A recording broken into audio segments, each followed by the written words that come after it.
جمعية الدعوة والإرشاد وتوعية الجاليات بمحافظة بدر.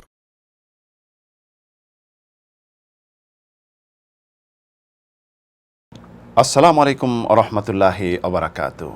সুপ্রিয় দর্শক ও শ্রোতা বন্ধুগণ, তো আমরা যারা মানুষ সৃষ্টি সেরা জীব, আমাদের যে রোগ ব্যাধি হয়ে থাকে, বালা মুসিবতে আমরা জড়িত হই, তো এই রোগ ব্যাধি কি শুধু আল্লাহ রাব্বুল আলামিন পাপিষ্ট গুনাহগার এদেরকে দিয়ে থাকেন, নাকি যারা সৎ ন্যায় পরায়ণ আল্লাহর ইবাদতবন্দি করে তাদেরকেও দেন?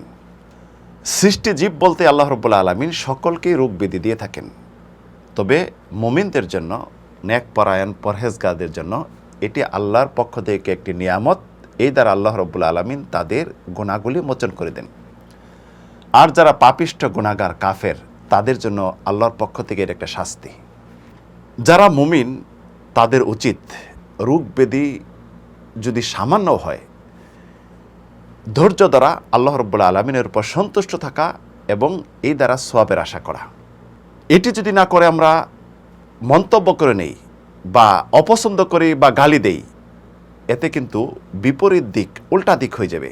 মানে আমরা গুনাহগার হয়ে যাব, আমাদের গুনাহমোচন হবে না এবং ভাগ্যর উপর বিশ্বাসও করব না, হতে পারে আল্লাহ রাব্বুল আলামিনকে গালি দেওয়ার সমপরিমাণ হয়ে যাবে। ইমাম মুসলিম রাহিমাহুল্লাহ হাদিস বর্ণনা করেন, জাবির বিন আব্দুল্লাহর হাদিস, রাসূল সাল্লাল্লাহু আলাইহি ওয়াসাল্লাম একদিন অতিবাহিত হলেন উম্মুল মুসাইবের পাশ দিয়ে। দেখতেছেন তিনি থরথর করে কাঁপতেছেন। তখন জিজ্ঞাসা করলেন, মা লাকি উম্মে সাইব তুজাফসিফিন, হে উম্মে সাইব, তোমার কি হলো, থরথর করে কাঁপতেছো, শরীরে তো লড়াচড়া কেন? তখন তিনি বললেন, আল হুম্মা লা বারাকাল্লাহু ফিক, জ্বর ইয়া রাসূলুল্লাহ, এর মাঝে আল্লাহ বরকত না দেখ, বৃদ্ধি না করুক, বরকত না হোক, কল্যাণ না হোক।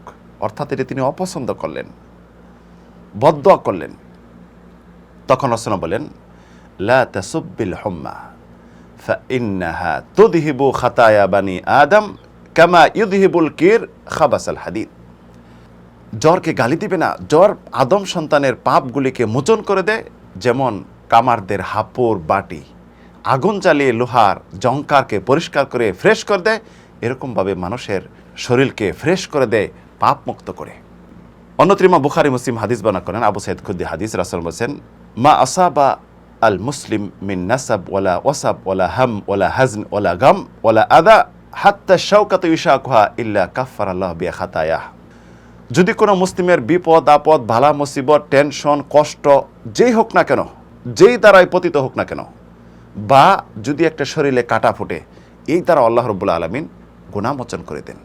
তাহলে আমাদের জন্য যারা ঈমানদার, এটা আল্লাহর পক্ষ থেকে নিয়ামত। আমরা হতে পারে না জেনে কোনো ভুল করে ফেলি, পাপ করে ফেলি, আল্লাহ রাব্বুল আলামিন এ দ্বারা মোচন করে দেন। তাই সাবধান, সতর্ক হয়ে যাবেন। ভালা মুসিবত, বিপদ আপদ বা রোগ ব্যাধিতে ধৈর্য ধরবেন, সওয়াবের আশা করবেন। তাহলে কি হবে? আল্লাহ রাব্বুল আলামিন আমাদের গুনাহগুলি মোচন করে দেবেন, পাপ থেকে আমাদেরকে ফ্রেশ করবেন।